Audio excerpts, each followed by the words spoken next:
नमस्कार दोस्तों, मैं हूं पीयूष और स्वागत है आपका मालवा डायरी हिस्ट्री चैनल पे। दोस्तों, जैसा कि अब माननीय द्रौपदी मुर्मू जी का भारत की पहली महिला आदिवासी राष्ट्रपति बनना तय माना जा रहा है, तो आइए दोस्तों, यह एक बहुत अच्छा मौका है हम लोगों के लिए कि माननीय द्रौपदी मुर्मू जी जिस ट्राइब यानी कि जिस अनुसूचित जनजाति से बिलोंग करती है, जहां से वो आती है, उसके बारे में थोड़ी सी जानकारी एकत्रित कर ली जाए और जाना जाए कि किस परिस्थितियों या किस परिवेश से निकल के द्रौपदी मुर्मू जी आज भारत के सर्वश्रेष्ठ मकाम तक पहुंची है।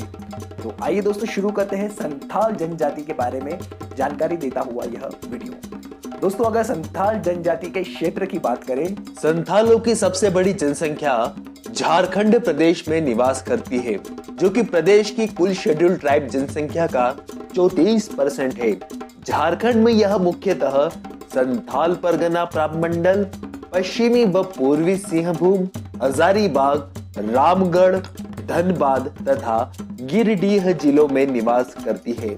झारखंड के अलावा संथाल पश्चिम बंगाल, उड़ीसा, बिहार, मध्य प्रदेश, छत्तीसगढ़, असम, त्रिपुरा प्रदेश में भी पाए जाते हैं। इसके अलावा संथाल नेपाल और बांग्लादेश में भी मिलेंगे।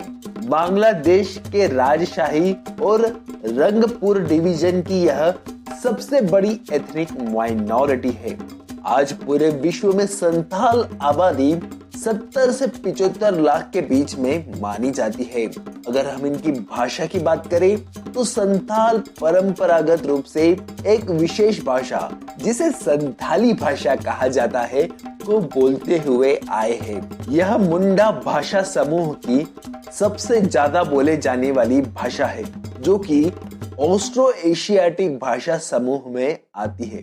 इसे लिखने के लिए ओल चिकी लिपि का प्रयोग किया जाता है। इसके अलावा संथाल हिंदी, बांग्ला, ओडिया, नेपाली भाषा भी बोलते हैं। संथाल जनजाति को अपना नाम पश्चिम बंगाल के अपने मूल निवास साओंद से मिला है, जो कि इनका मूल निवास है। इनका एक और नाम होर होपोन भी है, जिसका अर्थ है मानवता का पुत्र।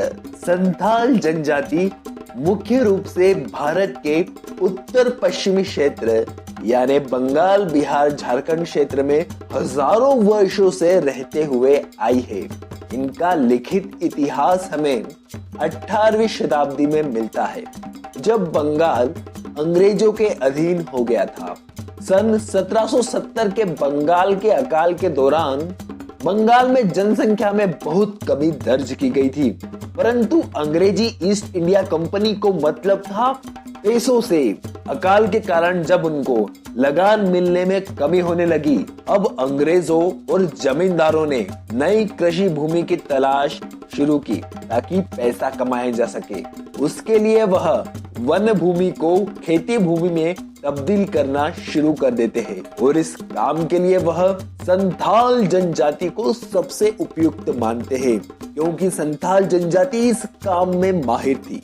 अब संथाल रामगढ़ और हजारीबाग से जंगल महल और राजमहल की पहाड़ियों की तरफ बसने लगते हैं, या अंग्रेज इन्हें यहाँ पर बसने के लिए मजबूर कर देते हैं। जब संथाल दामिन इकोह, जो कि झारखंड का घने जंगलों का इलाका है, यहाँ बसते हैं, तो यहाँ पर पहले से बसने वाली माल पहाड़िया जनजाति से इनका संघर्ष शुरू हो जाता है, और यह दोनों जनजातियां एक दूसरे की जानी दुश्मन बन जाती है। संथाल इस जनजातीय संघर्ष में माल पहाड़ियों पर भारी पड़ते हैं। परिणाम स्वरूप अंग्रेजों को यहाँ से 22 गुना ज्यादा लगान मिलने लगता है। परंतु जैसे जैसे संथाल कृषि में बढ़ते जाते हैं, जमींदारों द्वारा उनका शोषण भी बढ़ता जाता है।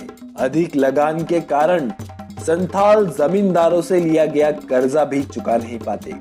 परिणाम स्वरूप 1855 में संथाल अंग्रेजों के खिलाफ विद्रोह कर देते हैं, और 2 साल बाद 1857 की क्रांति की शुरुआत हो जाती है।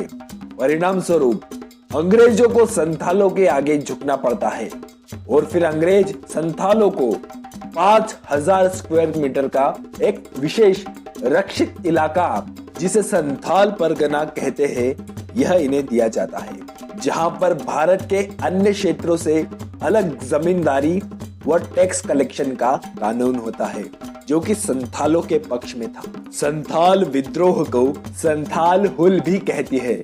इसमें 30,000 संथाल, जिनका नेतृत्व सिद्धू और कान्हू मुर्मू कर रहे थे। दोस्तों यह देखिए, द्रौपदी मुर्मू जी के जो पूर्वज थे वह भी राजनीतिक तौर से काफी ज्यादा एक्टिव थे अपने समाजों के हक और अधिकारों के प्रति। 19वीं सदी में संथाल जनजाति के लोग बिहार, नॉर्थ बंगाल, मालदा, दिनाजपुर में जाकर बसे, परंतु इनका जमींदारों व अंग्रेजों के द्वारा शोषण जारी रहा। 1947 में भारत की आजादी के बाद संथालों को शेड्यूल ट्राइब यानी अनुसूचित जनजाति की श्रेणी में रखा गया। संथालों ने तेभागा आंदोलन में भी भाग लिया, जो कि जमींदारी की प्रथा के खिलाफ था। सन 2000 में जब बिहार से पृथक होकर झारखंड राज्य बना, तब संथाल परगना को राज्य का सेपरेट डिवीजन बनाया गया। तो दोस्तों यह था संथाल जनजाति का इतिहास। अब अगले वीडियो में हम जानेंगे कि संथाल जनजाति का सामाजिक संगठन तथा इनकी संस्कृति, त्योहार, कल्चर किस तरह का है। तो बने रहिएगा हमारे चैनल मालवा डायरी हिस्ट्री के साथ।